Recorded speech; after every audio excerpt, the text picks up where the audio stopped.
Hey guys, if you didn't know, we humans share a common ape ancestor with chimpanzees around 7 million years ago. We don't have a name for him yet because we haven't definitively defined his species, but if I had a time machine, this is what I would do.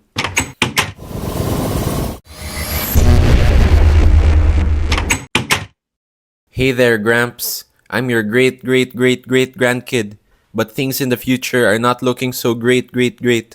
A lot of war, a lot of drama. So I think it would be great if you offed yourself and your friends so mankind would cease to exist. Now that's all well and great, but what about other animals that have yet to evolve? Actually, that part is a bit misleading because all living things have evolved. Evolution is not about reaching the strongest final form, contrary to what Pokemon would have us believe, but it is simply a slow and constant process of adapting to the pressures of our environment in order to increase our chances of survival. Okay, but don't you guys find it weird that we can level our Pokemon by feeding them candies? Hey, Charizard. Okay, Charizard, after careful examination, we found a couple of cavities in your molars. I guess your trainer didn't want to level you the old-fashioned way, huh? You know, I was the same back in the day. Anyways, I scheduled an appointment with you next week. Oh, and also, you have type 2 diabetes. Huh? Yeah, but no worries. We have Ozempic. Wait, does Ozempic work on dragons? Wait, you're not even a dragon, are you? Now you made me double sad. Anyways, here are some animals that have barely changed over the course of the past million years. Firstly, we have sharks. Now, sharks have been around longer than dinosaurs, which is already a huge flex in and of itself. Here is a timeline comparing when sharks, dinosaurs, and humans first appeared on Earth. But I want to specifically talk about the goblin shark. This terrifying creature's name is a literal translation from the old Japanese name, Tenguzame, after the mythical Tengu in Japanese folklore. I only noticed this now, but his nose kinda looks like a foot, so he probably doesn't need to smell his own feet if he wants to smell them. But the question still remains. Why didn't sharks decide to grow legs like our friend, Tralalero Tralala? This is because they didn't need to. They were already pretty chill in the ocean, and besides, walking on land is pretty overrated.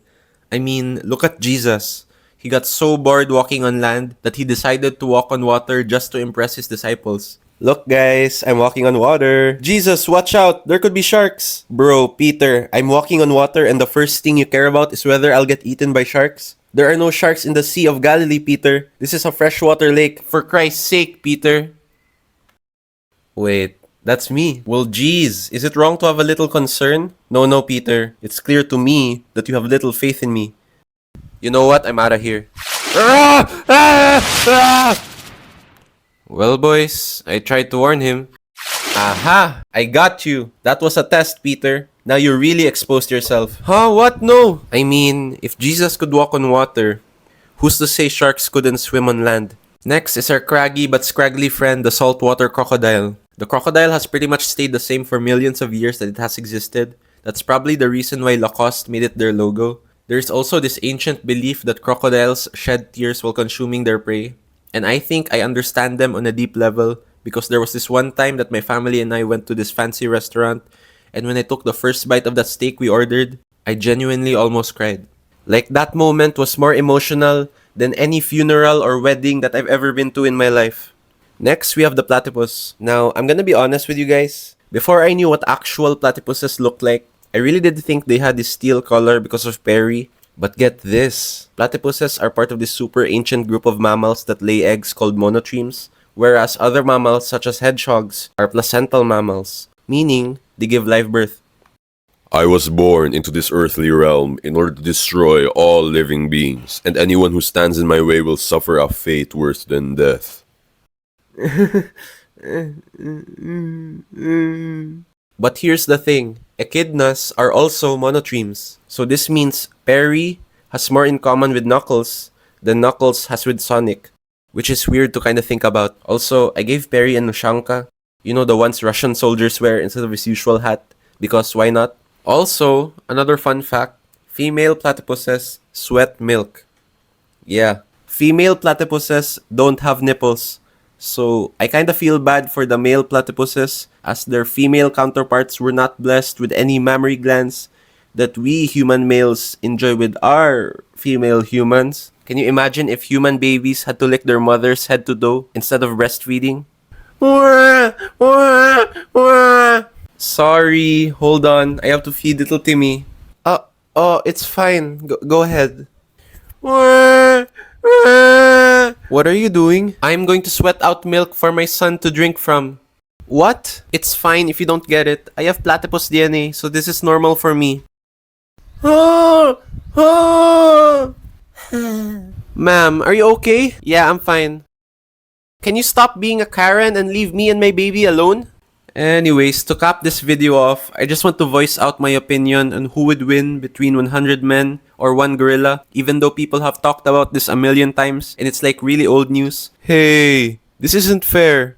Why do you guys all have spears and helmets? Come on. Hey. But I mean, we are on the topic of evolution, so we might as well talk about it. As we all know, both humans and gorillas are great apes, but I'd like to consider us humans as the greater apes, while the rest of our primate kin as the not so great apes, the somewhat lesser members of this evolutionary fraternity. I mean, we don't have to win the physical fight.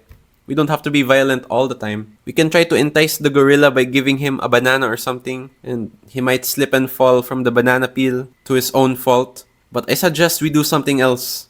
Something more sinister. Something along the lines of psychological warfare. This is how I would verbally attack a gorilla so that he would lose all motivation to do anything in life. Hey, imagine being outshined by an Italian plumber. So that's all from me. Thank you for watching and see you in the next video. Please subscribe.